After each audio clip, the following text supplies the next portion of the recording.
Greetings, fight fans. Today we have one of the greatest ring battles in Madison Square Garden history. This was a complete bloodbath. There was no need for embellishment because the facts were truth enough. The entire audience was horrified at what they were about to witness this evening.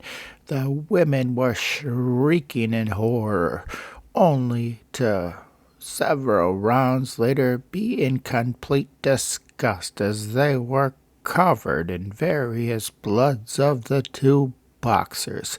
This was a bloody, brutal affair. The crowd was cheering voraciously throughout to stop this ring battle, as the contestants were just enduring remarkable punishment. This reminds me of a Rube Fern's quote, "A man lives but once, and the sun of the boxer shines but for a short time. I am in my prime, my sun is shining, and I will hasten to make a little hay," which is exactly what the man from Colorado did. His name is Jim Flynn. He is a working fireman, and he delivered out one of the premier beatings of all time to the new up-and-coming white hope, Carl Morris. Morris begged the referee, the famous Charlie White, to not stop the battle because serious implications were on the line.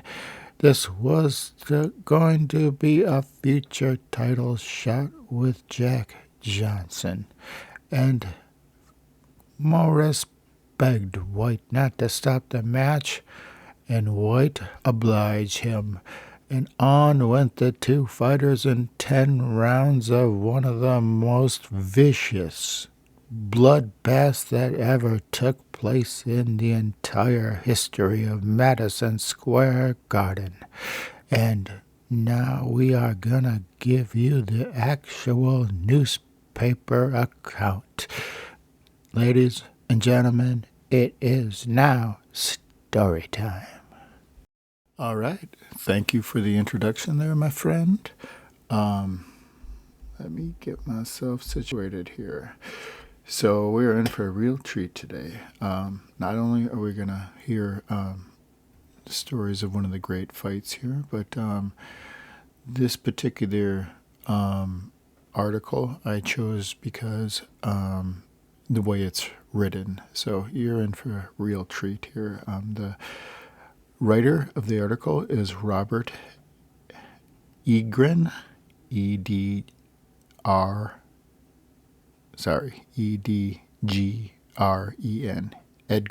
Edgren, Robert Edgren, and he is an artist here. He paints a picture just like Picasso. I mean, the journalism back then is just absolutely breathtaking the way it sounds, and not only are we going to hear the great ring battle right out of the newspaper account as I read you the entire article from front to back, but in this particular instance, we even got ourselves some cartoons.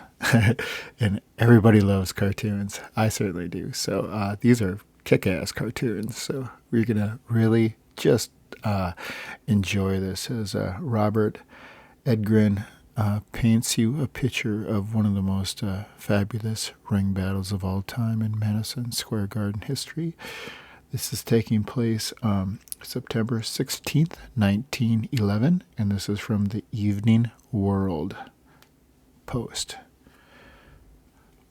Okay, just bear with me here as I go through this. If I stumble, I'm just going to keep going because I really don't want to try and redo it. We're going to leave all the flaws in. So, Morris fails to prove he's a real white hope.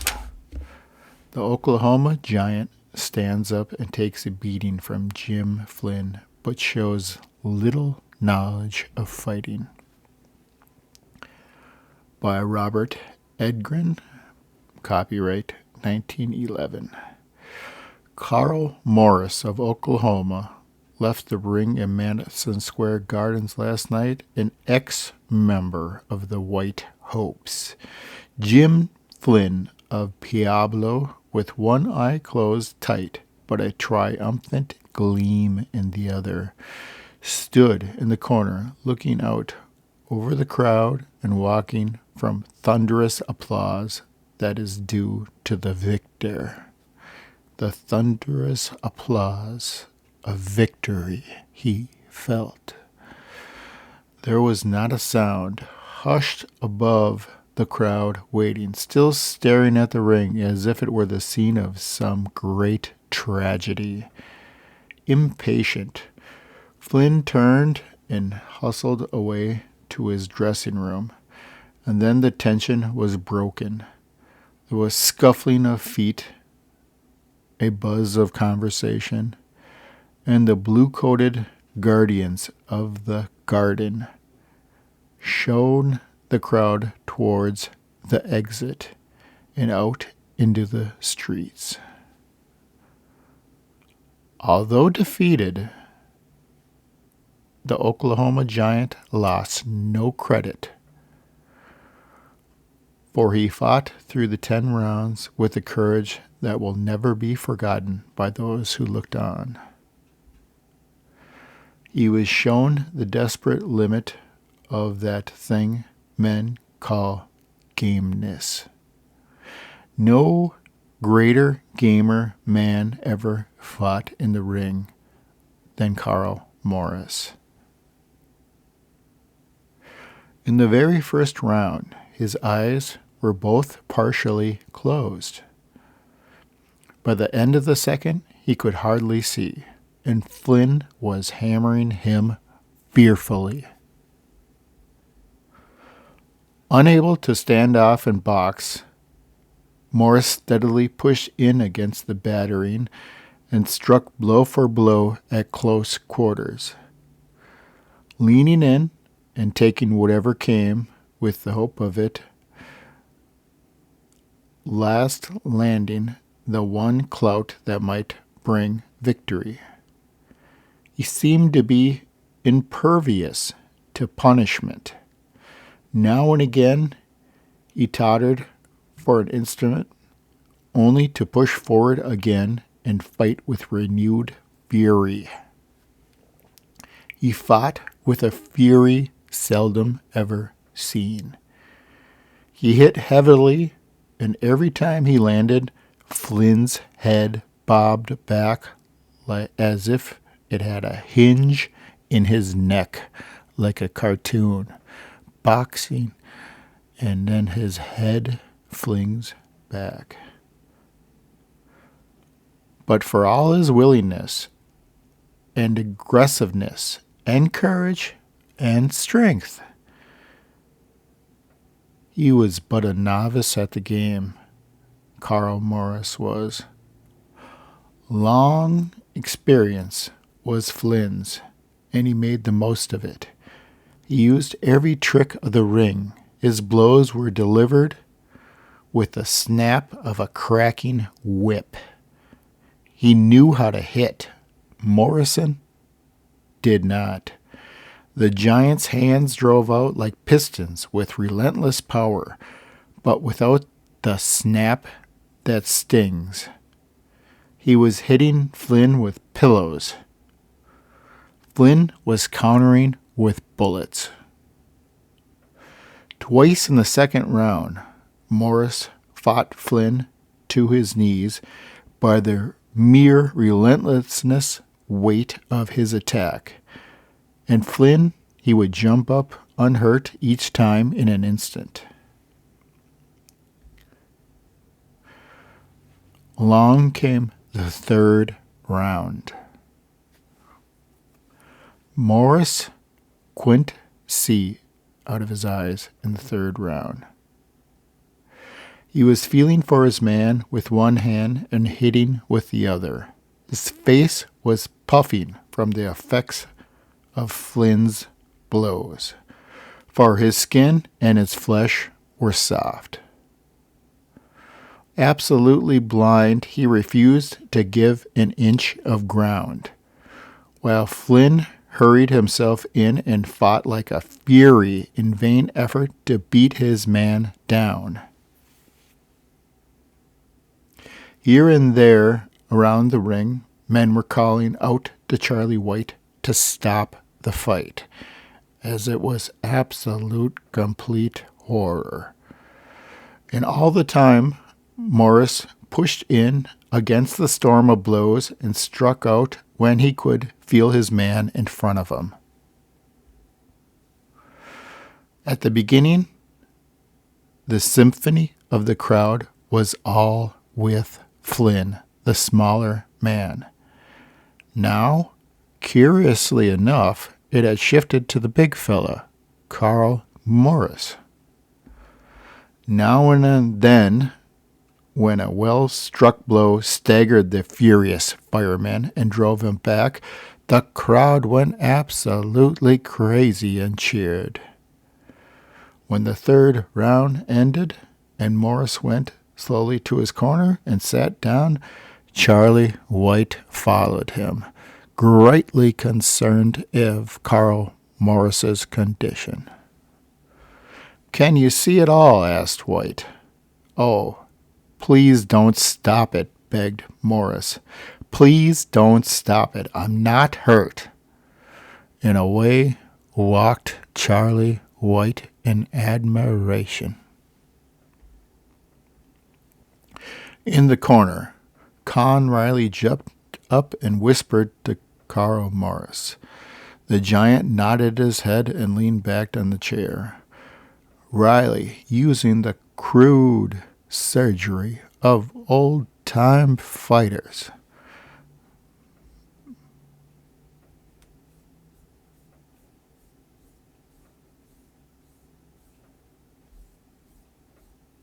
made a small cut at the corner of one of the tightly closed eyes and tapped the blood.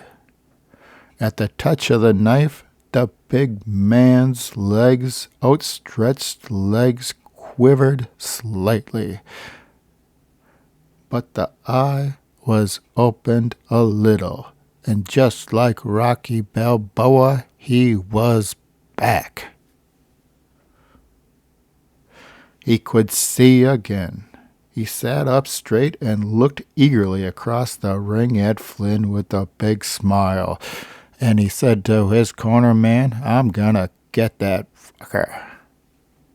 The bell rang, and the fight went on. Instantly, Morris went at it again, slugging Flynn, diving under his arms, battered away with overhand hooks. It was a slug and slug and slug. When the rally was over, Flynn's left eye was closed tight. It was bleeding desperately. Flynn looked completely dejected that Carl Morris could see again. The score was nearly even. This fight at this point was a battle of the most desperate ever. No more desperate heavyweight battle was ever fought. Neither would give an inch. Morris, by the sheer strength, threw Flynn back from the clinches and went hotly after him. But Flynn, with his terrific blows, did more damage than the novice. Morris was red from head to foot. Flynn, too, but not from his own veins. The crowd was almost silent now.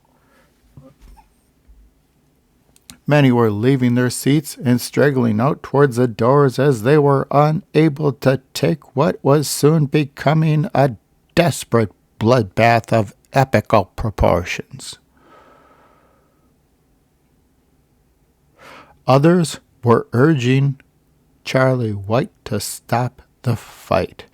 It had gone too far, beyond all limits. It should have been stopped.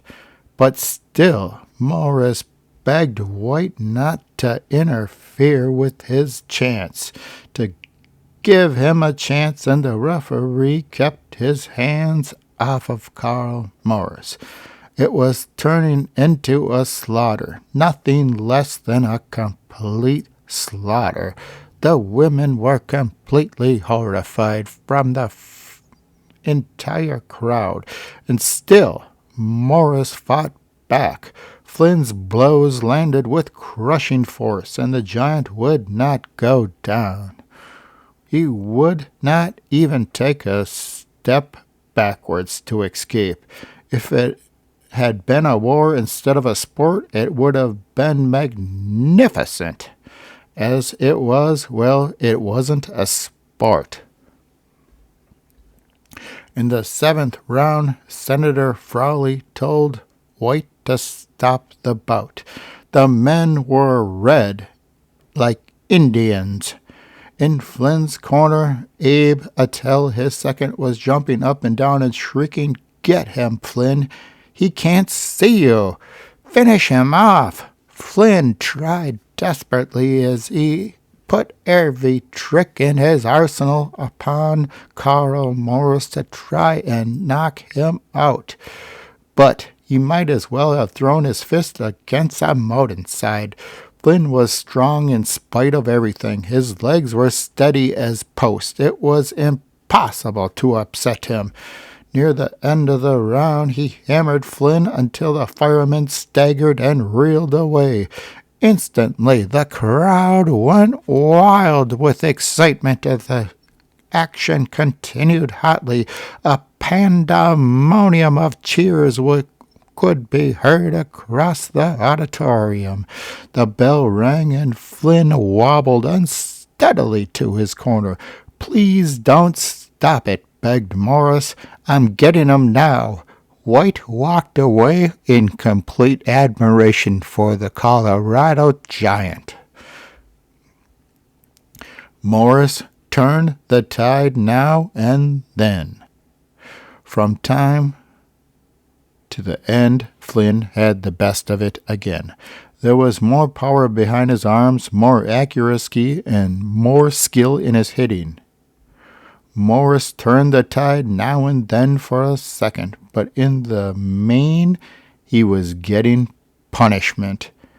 In the 10th round, very weak, he stood still and drooped his arms over Flynn's shoulders, while the fireman hammered furiously at the weary giant's body.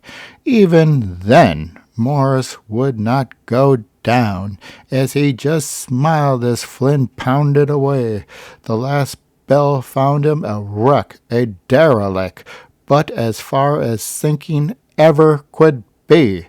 In the dressing room afterwards, Oofer, the millionaire manager, walked silently up and down while Joe Jeanette helped the ex-hope to dress. I was getting him, said Carl Morris thickly. "Game, the gamest man I ever saw," muttered Oofer. Upstairs, Fireman Jim Flynn, unmarked but for his closed eyes, was fairly radiating joy.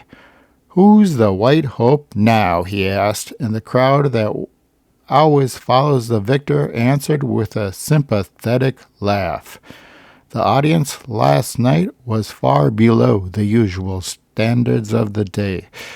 The management overreached itself by charging unreasonable prices for these seats, and the return that the people got was complete horrific.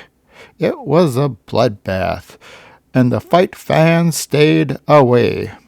The receipts were only $12,000. Of this, Morrison received 30%, and Flynn a guarantee of $4,000.